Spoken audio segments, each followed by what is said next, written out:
Hello everyone, welcome back.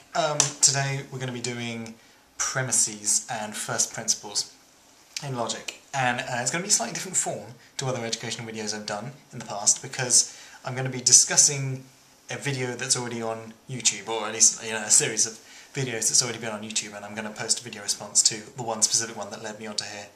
It's a video by a YouTuber called Way. One of my favourite YouTubers. I sort of caught onto him when he posted a video on the Rage Against the Machine thing. If you know about that, just Google Rage Against the Machine and Christmas and it'll come together.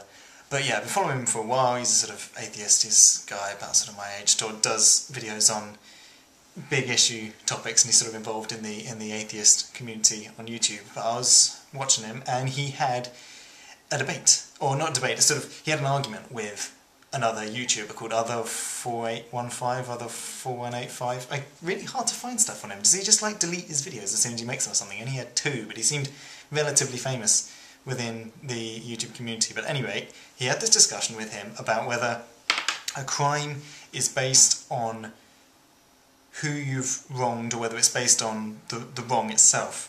And Other4185, I'll just call him Other, said that in the case of God, it's worse to commit a crime against him than in the case of anything else.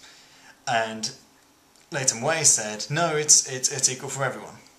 And I'd like to discuss in this video why that argument's never going to get anywhere. In logic, the structure of arguments goes as follows. You have the premises and the conclusions. So let's say we have two premises, all ducks can fly and Ted is a duck. From this, we can glean just a priori from our mind that Ted can fly, because all ducks can fly and Ted is a duck. So you have the premises and the conclusions.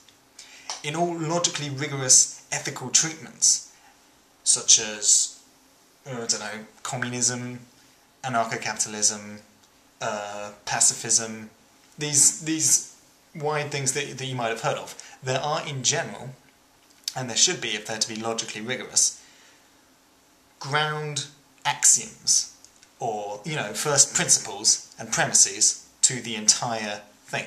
So to take, for example, anarcho-capitalism, there are two premises to the entire thing: that the initiation of violence is unethical, and that private property belongs to the private property owner, and that they should have power over it.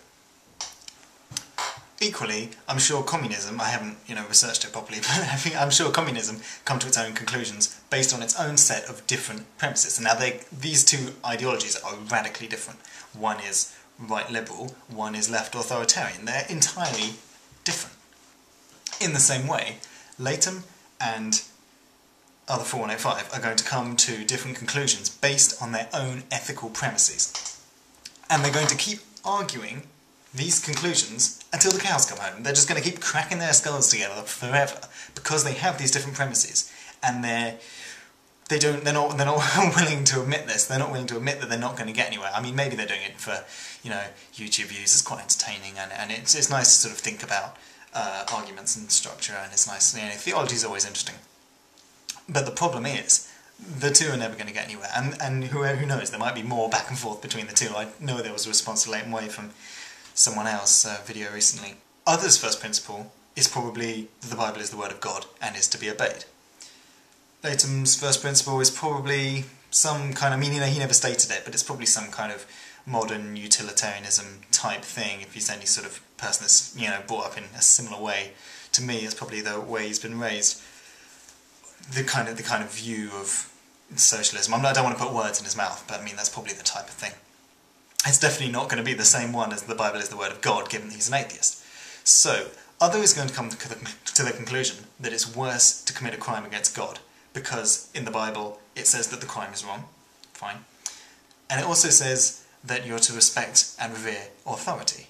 Now, given that God is the ultimate authority, as said in the Bible, it can then be said from these two conclusions that committing an act against your equal is worse than committing an act against God. So that's fine. He's got these premises and he's come to these conclusions.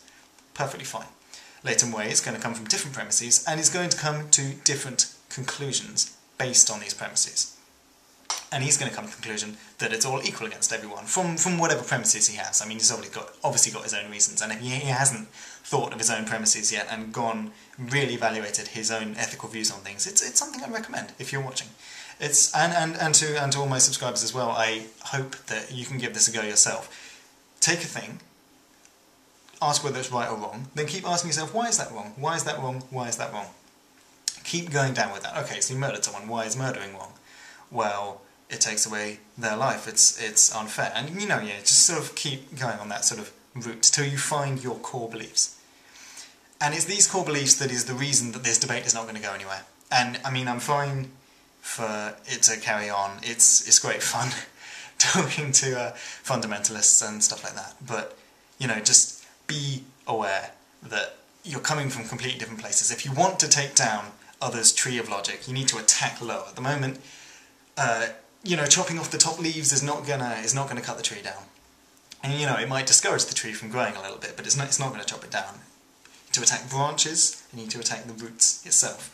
Attacking the first premises is a lot more powerful than some, itty-bitty conclusion about whether crime is good or bad somewhere else. I mean, it's intellectually stimulating to debate these, sure, but you have different premises, so you're going to come to different conclusions. So this debate is therefore silly and doesn't need to be had. Thanks.